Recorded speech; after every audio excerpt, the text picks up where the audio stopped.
എല്ലാ വിദ്യാർത്ഥികൾക്കും പുതിയൊരു വീഡിയോയിലേക്ക് സ്വാഗതം.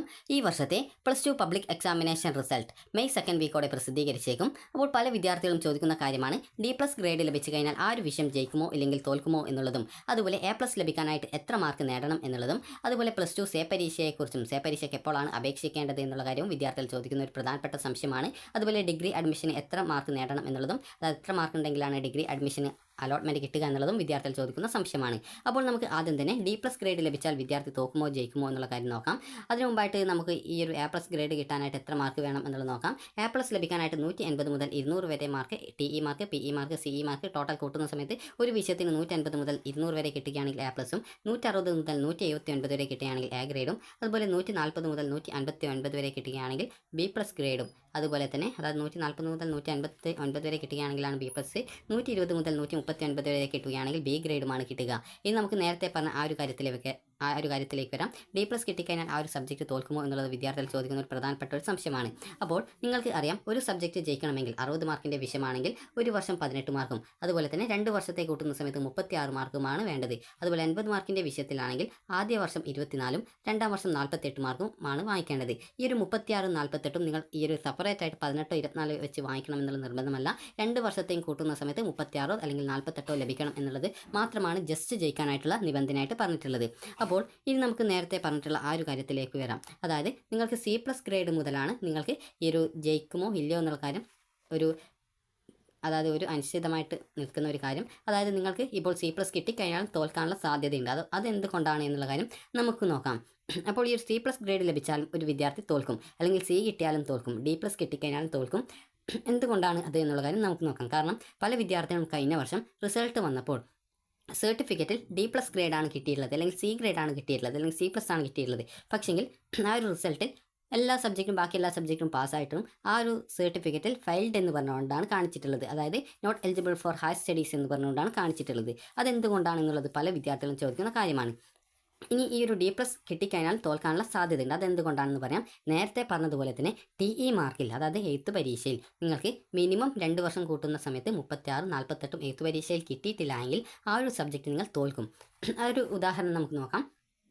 നമുക്ക് ഫിസിക്സിൻ്റെ കാര്യം നോക്കാം. ഫിസിക്സിൽ നിങ്ങൾക്ക് +1ൻ്റെയും അതുപോലെ തന്നെ +2ൻ്റെയും മാർക്ക് നമുക്ക് സെപ്പറേറ്റ് ആയിട്ട് തന്നെ നോക്കാം. അതിൽ നിങ്ങൾക്ക് കാണാം TE മാർക്കുണ്ട്, അതുപോലെ തന്നെ പ്രാക്ടിക്കൽ മാർക്കുണ്ട്, അതുപോലെ തന്നെ CE മാർക്കുണ്ട്. അപ്പോൾ നമുക്ക് ഈ ഒരു കാര്യങ്ങൾ നോക്കാം.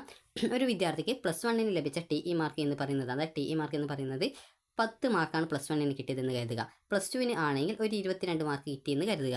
അതുപോലെ തന്നെ പ്രാക്ടിക്കലിൻ്റെ മാർക്കാണെങ്കിൽ +1 പ്രാക്ടിക്കലില്ല, +2 ആണെങ്കിൽ ആ ഒരു 40 തന്നെ കിട്ടി, 40 തന്നെ കിട്ടിയെന്ന് കരുതുക. അതുപോലെ തന്നെ CE മാർക്കാണെങ്കിലും ഇതേ രീതിയിൽ തന്നെ ഫുൾ മാർക്ക് തന്നെ 2 വർഷത്തേതും കിട്ടി, 20 വീതം കിട്ടിയെന്ന് കരുതുക. അപ്പോൾ ഇത് ടോട്ടൽ കൂട്ടുന്ന സമയത്ത് നമുക്ക് എത്ര മാർക്കാണ് ആ ഒരു വിദ്യാർത്ഥിക്ക് കിട്ടിയിട്ടുള്ളത് എന്നുള്ള കാര്യം നമുക്ക് നോക്കാം. അപ്പോൾ ഈ ഒരു 20ഉം 20ഉം 40ഉം 40ഉം 80ഉം അതുപോലെ തന്നെ 80ഉം 10ഉം 90ഉം അതുപോലെ തന്നെ 90ഉം അതുപോലെ 22ഉം 112 മാർക്കാണ് കിട്ടിയിട്ടുള്ളത്. അതായത് ടോട്ടൽ 112ആണ് കിട്ടിയിട്ടുള്ളത്.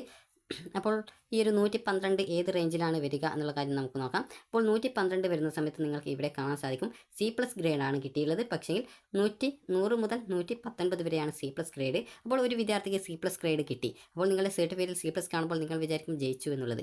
പക്ഷേങ്കിൽ ഓൾറെഡി ഓവറോൾ റിസൾട്ട് നോക്കുന്ന സമയത്ത് നിങ്ങൾക്ക് കാണാൻ സാധിക്കും ഫെയിൽഡ്, അതായത് not eligible for higher studies എന്ന് പറഞ്ഞുകൊണ്ട്. അതെന്തുകൊണ്ടാണ് ആ ഒരു വിദ്യാർത്ഥിക്ക് അങ്ങനെ കാണിച്ചിട്ടുള്ളത് എന്നുള്ളത് പല വിദ്യാർത്ഥികൾക്കുമുള്ള ഡൗട്ടായിരിക്കും. അപ്പോഴാണ് നിങ്ങൾ നേരത്തെ പറഞ്ഞ ആ ഒരു കാര്യം ശ്രദ്ധിക്കേണ്ടത്. നിങ്ങൾ മിനിമം മാർക്ക് വാങ്ങിക്കേണ്ട മാർക്ക്, അതായത് 2 വർഷം കൂട്ടുന്ന സമയത്ത് 36 മാർക്ക്, അതായത് നിങ്ങൾക്ക് ഓരോ വർഷം 18 അല്ലെങ്കിൽ 2 വർഷം കൂട്ടുന്ന സമയത്ത് 36 നേടിയിരിക്കണം എന്നുള്ള നിബന്ധന നിങ്ങൾ പാലിച്ചിട്ടുണ്ടോ എന്നുള്ള കാര്യം ശ്രദ്ധിക്കേണ്ടത്. അപ്പോൾ ഇവിടെ നോക്കുന്ന സമയത്ത് ആ ഒരു വിദ്യാർത്ഥിക്ക് TE മാർക്കായിട്ട് ലഭിച്ച 10 മാർക്ക്, അതായത് ആ ഒരു വിദ്യാർത്ഥിക്ക് ലഭിച്ച ആ ഒരു 10 മാർക്ക് എന്ന് പറയുന്നത് നിങ്ങൾക്ക് കാണാം ആ ഒരു വിദ്യാർത്ഥിക്ക് 10 മാർക്കാണ് +1 കിട്ടിയത്. +2 ആണ് ആ ഒരു വിദ്യാർത്ഥിക്ക് കിട്ടിയതെങ്കിൽ 22 മാർക്കാണ്. ടോട്ടൽ കൂട്ടുന്ന സമയത്ത് 32 മാർക്ക് മാത്രമാണ് ആ ഒരു വിദ്യാർത്ഥിക്ക് കിട്ടിയിട്ടുള്ളത്. 32ൽ നിന്നും 36 കിട്ടണമെന്നുണ്ടെങ്കിൽ അതായത് 4 മാർക്കിൻ്റെ കുറവ് ആ ഒരു വിദ്യാർത്ഥിക്കുണ്ട്. അപ്പോൾ ആ ഒരു വിദ്യാർത്ഥി ആ ഒരു സബ്ജക്റ്റ് ഫെയിൽഡ് ആകും. കാരണം 36 കിട്ടിയിട്ടില്ല, ഈ ഒരു 32 മാർക്ക് മാത്രമാണ് ആ ഒരു വിദ്യാർത്ഥിക്ക് കിട്ടിയിട്ടുള്ളത്.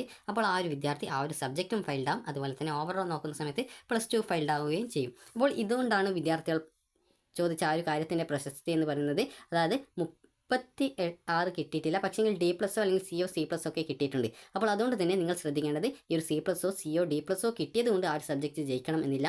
നിങ്ങൾ മിനിമം എഴുത്ത് പരീക്ഷ ലഭിക്കേണ്ട മാർക്കായിട്ടുള്ള 36 അല്ലെങ്കിൽ 80 മാർക്കിൻ്റെ വിഷയത്തിലാണെങ്കിൽ 2 വർഷം കൂട്ടുന്ന സമയത്ത് 48 കിട്ടിയിട്ടില്ല എങ്കിൽ ആ ഒരു സബ്ജക്റ്റ് പരാജയപ്പെടുന്നതാണ്.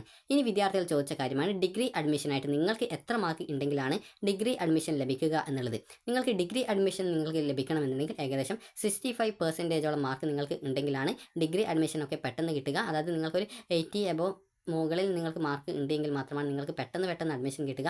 അല്ലെങ്കിൽ അവസാന ഘട്ടത്തിലാണ് അലോട്ട്മെൻറ്റ് കിട്ടുക. നിങ്ങൾക്ക് ഇതിലും മാർക്ക് കുറവാണെങ്കിലും പല കോളേജുകളിലും അവസാന ഘട്ടത്തിൽ നിരവധി സീറ്റുകൾ ബാക്കിയായിട്ടുണ്ടാവാറുണ്ട്. അപ്പോൾ ആ ഒരു കോളേജുകളിൽ നിങ്ങൾക്ക് വേണമെങ്കിൽ ആ ഒരു സമയത്ത് അഡ്മിഷൻ നേടാൻ സാധിക്കും. പക്ഷെങ്കിൽ കുറച്ച് വെയിറ്റ് ചെയ്യേണ്ടതായിട്ട് വരും. നിങ്ങൾക്ക് ഡിഗ്രി ഒന്നുകിൽ നിങ്ങൾക്ക് ഡിസ്റ്റൻസ് ആയിട്ട്, അതായത് വിവിധ പ്രൈവറ്റ് കോളേജുകൾ വഴി നിങ്ങൾക്ക് പഠിക്കാൻ സാധിക്കും. അല്ലെങ്കിൽ ഗവൺമെൻറ് കോളേജിലാണ് കിട്ടേണ്ടതെങ്കിൽ നിങ്ങൾ കുറച്ച് വെയിറ്റ് ചെയ്യേണ്ടതായിട്ട് വരും. മാർക്ക് കുറവാണെങ്കിൽ, നല്ല മാർക്കൊക്കെ ഉണ്ടെങ്കിൽ നിങ്ങൾക്ക് ഈ ഒരു ഗവൺമെൻറ് കോളേജുകളിൽ തന്നെ ഈ ഒരു അലോട്ട്മെൻറ്റ് കിട്ടുന്നതാണ്.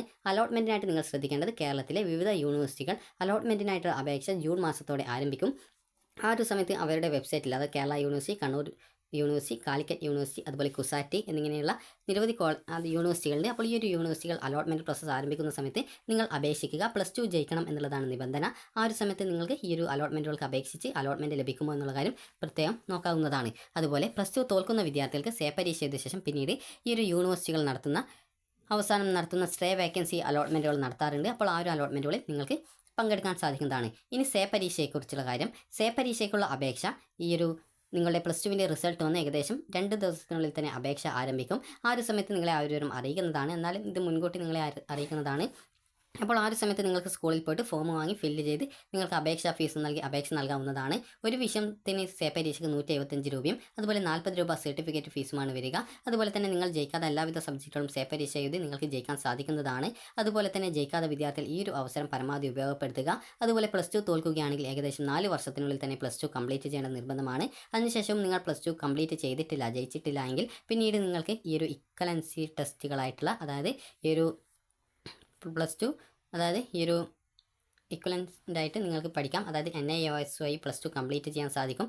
അല്ലെങ്കിൽ നിങ്ങൾക്ക് ഇക്വലൻസിൻ്റായിട്ട്, അതായത് ഈ ഒരു തുല്യതാ പരീക്ഷ നിങ്ങൾ എഴുതേണ്ടതായിട്ട് വരും. +2 തുല്യതാ പരീക്ഷ എഴുതിയിട്ട് നിങ്ങൾക്ക് ആ ഒരു രീതിയിൽ ജയിക്കാവുന്നതാണ്. അപ്പോൾ +2 സേ പരീക്ഷയുടെ അപേക്ഷ നിങ്ങളുടെ +2 റിസൾട്ട് വന്ന് ഏകദേശം 2 ദിവസത്തിനുള്ളിൽ തന്നെ വരും. നിങ്ങൾക്ക് നിങ്ങളുടെ സ്കൂളിലെ പ്രിൻസിപ്പാളിനാണ് ഈ ഒരു അപേക്ഷ സമർപ്പിക്കേണ്ടത്. 175 രൂപയാണ് ഒരു സബ്ജക്റ്റിന് വരുന്ന ഫീസ്. സർട്ടിഫിക്കറ്റ് ഫീസ് 40 രൂപയാണ് ഫീസായിട്ട് വരിക. ഈ ഒരു പരീക്ഷ നടക്കുക ജൂൺ മാസം അവസാനത്തോടെയാണ്. അപേക്ഷാ ഡേറ്റ് അവസാനിച്ച ഏകദേശം ഒരു 25 ദിവസത്തിനുള്ളിൽ തന്നെ ഈ ഒരു പരീക്ഷ നടക്കും. അതിനുശേഷം ജൂലൈ മാസം അവസാനത്തോടെയാണ് നിങ്ങളുടെ റിസൾട്ട് വരിക.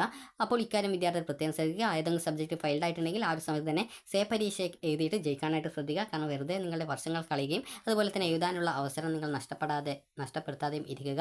അപ്പോൾ നിങ്ങൾക്ക് ഈ ഒരു വീഡിയോ ഉപകാരപ്രദമായിട്ടുണ്ടെങ്കിൽ ലൈക്ക് ചെയ്യുക, ഷെയർ ചെയ്യുക. Thank you for watching. അതുപോലെ വീഡിയോ സംബന്ധിച്ച് എന്തെങ്കിലും നിങ്ങൾക്ക് സംശയമുണ്ടെങ്കിൽ താഴെ കമൻറ്റായിട്ട് രേഖപ്പെടുത്തുക.